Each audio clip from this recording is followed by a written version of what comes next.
नमस्कार, स्वागत है आपका हमारे कार्यक्रम आम आदमी खास पहल में। मैं हूं कविता शर्मा। आज जब अपने बच्चों को प्यार करने का समय माँ बाप के पास ना हो और बच्चे पालने के लिए बेबी सीटर किराए लेने का चलन बढ़ता जा रहा हो, तब ललिता जैसी समाज सेविकाओं का कद बहुत लंबा हो जाता है। ललिता अंधी गलियों में पैदा हुए समाज से नाजायज़ कहे जाने वाले बच्चों की परवरिश करती है और उनको पढ़ाती है।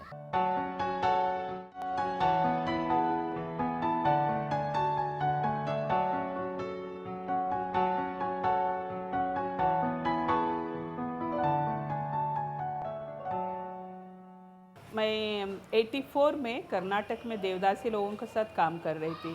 तब हमें पता चला जो देवदासी जो बनाए जाते हैं वो लड़कियों को बॉम्बे या पूना लेके जाते हैं ट्रैफिकिंग करके और उधर यौन शोषण के लिए उनको लिप्त किया जाता है। तो उसी हिसाब से जब मैं दिल्ली शिफ्ट हुई 84 का आखिरी में, जो 85 से मैं बोल सकती हूँ, जो मीडिया में बहुत कुछ आता था जो वेश्यावृत्ति में जो महिलाएं उनके बारे में मुझे इसके बारे में थोड़ा कुछ जानकारी थी जब कर्नाटक में काम करते वक्त। तो दिल्ली में आने के बाद मुझे लगा कुछ महिलाओं से तो बातचीत करना चाहिए। तो और एक वॉलंटरी डॉक्टर भी थे, वो भी कुछ काम करना चाह रहे थे। तो 88 में फर्स्ट टाइम हमने विज़िट किया दिल्ली में और एक कमरों में गए। तो हम ऐसे दिखते हैं, साउथ के ही दिखते हैं। जिस कमरे में हम पहली बार गए उस जीने से ही पहले से ही हमें बोलने लग गए अपना अपना भाषा में। लड़कियां पूछने लग गई और बात करने लग गई, ये लगती है अपना तरफ की करके। तो हम उसी भाषा में उनको जवाब देते गए।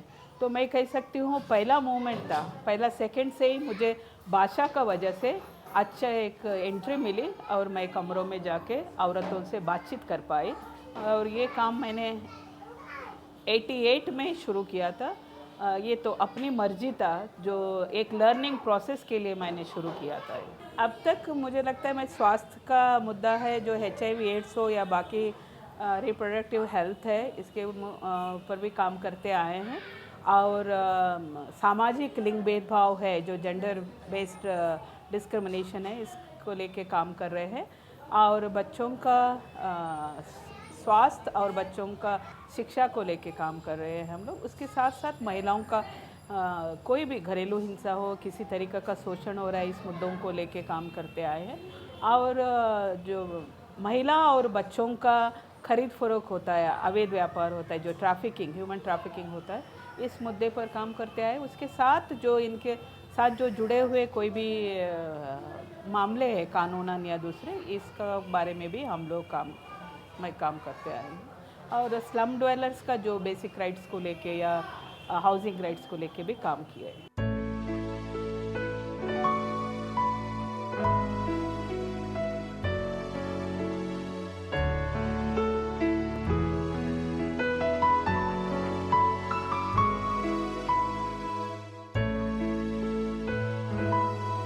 हमने जब शुरू किया ये बच्चों के लिए सेंटर शुरू किया, ये महिलाओं की डिमांड रही है। हम तो सिर्फ कमरे कमरे में जाके उस दौरान बातचीत करते थे महिलाओं से। और उस दौरान 88 की बात कह रही हूँ, हिंदुस्तान में पहली बार HIV एड्स की बात भी हो रही थी। इसी 88 में डॉक्टर लोगों ने और उस दौरान के पुलिस लोगों ने मिल के इधर फोर्सफुल HIV टेस्टिंग हुआ था। उस मुद्दा हमारा सामने आया, माँ लोगों ने पूछना शुरू किया एड्स क्या होता है। उस दौरान हम लोगों ने एड्स के बारे में, मुझे भी उतनी जानकारी नहीं थी 88 में, मैंने भी बाकी लोगों से सुनकर चर्चा करके इधर महिलाओं को आके बताना शुरू किया। लेकिन मैं 88 में जब शुरू किया, कोई प्रोजेक्ट नहीं था हाथ में, कोई प्रोग्राम नहीं था। मेरा सिर्फ कमरों में आना, औरतों से बातचीत करना और उनसे कुछ सीखना और मेरी जो जानकारी है उनको देख के जाना था। लेकिन महिलाओं ने खुद एक डिमांड रखी, आगे के लिए उनको उनका बच्चों के लिए इस काम से बचाना है, इसलिए बच्चों की सुरक्षा के लिए और बच्चों की शिक्षा के लिए, बच्चों के लिए हम कुछ करें। 6 महीना भागा दौड़ी करने के बाद MCD की तरफ से, MCD स्कूल बिल्डिंग में एक कमरा मिला हमें। तो एक कमरा में ही हमने शुरू किया, देर से शुरू किया। और मेरा 91 तक, 88 से 91 तक काफ़ी कमरों में हम विज़िट करते थे और काफ़ी महिलाओं से बातचीत हुआ था।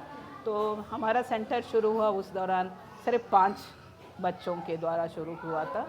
तो उसके बाद धीरे धीरे बच्चों की संख्या बढ़ते गई और बच्चों के वो बच्चे जो शुरुआत के बच्चे थे, वो बच्चे आज के दिन में 12th तक किसी ने पढ़ाई किया, उसके बाद वोकेशनल ट्रेनिंग किया है, आज नौकरी में है। कुछ बच्चों ने ग्रेजुएशन के बाद नौकरी में लगे, तो कोई टीचर बने हैं, कोई कॉल सेंटर में काम कर रहा है, कोई नर्स बन गई है, कोई ब्यूटिशियन का कोर्स करके कहीं लग गई है। ये हमने शुरुआत से लड़का हो लड़की हो दोनों को पढ़ाने की ये कोशिश की है। और ये सेंटर सिर्फ डे केयर सेंटर है, जो बच्चों को धीरे धीरे से बातचीत करते हुए और उनको एक कॉन्फिडेंस बिल्डिंग हुई, उसके बाद बच्चों को अलग अलग हॉस्टलों में, अलग अलग स्टेट का हॉस्टलों में हम लोग भेजना शुरू किए। ये माँ लोगों का सहमति से हुआ, तो इसलिए बच्चे भी कुछ पढ़ लिख कर कुछ बने हैं। आज के दिन में हम बोल सकते, मैं हो सकता है 100% सक्सेस नहीं हूँ, बट जो भी किया है मुझे सेल्फ सेटिस्फैक्शन है। कुछ बच्चे तो कुछ अच्छे बने हैं और हम सेकेंड जनरेशन प्रोस्टिट्यूशन को थोड़ा हद तक रुका सके हैं, ये मुझे गर्व से मैं कह सकती हूँ।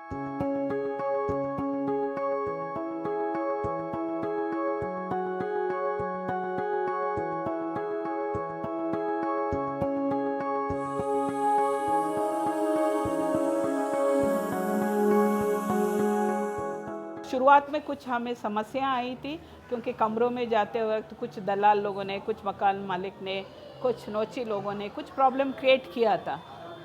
उनको लगा था हम उनका धंधा बंद करने आए हैं या उनको पुलिस को पकड़वाने आए हैं, ऐसे सोचते थे। लेकिन धीरे धीरे से उनको लगा हमसे उनको कोई नुकसान होने वाला नहीं है, भलाई होगा कुछ ना कुछ, तो उन लोगों ने भी कोऑपरेट किया। इवन शुरुआत में मैं बता सकती हूँ, कमरों में मैं 88 की 88 89 की बात कहूँ तो मेरी एज आज के हिसाब से उस दौरान और कम थी।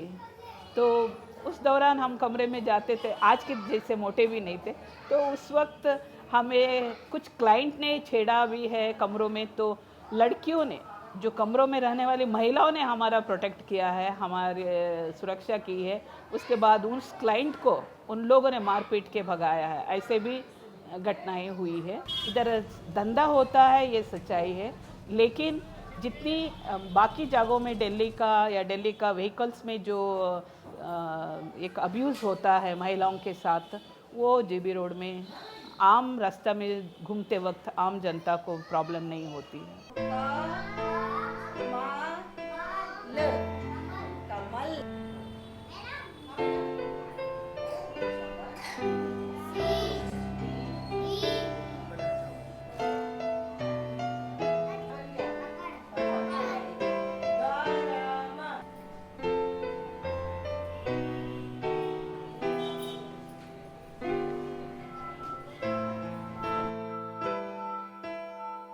बच्चों के लिए हम लोग ये नहीं कहते माँ और बच्चों को अलग नहीं करते हैं। हम बच्चे के साथ माँ हमेशा मिलती रहती है।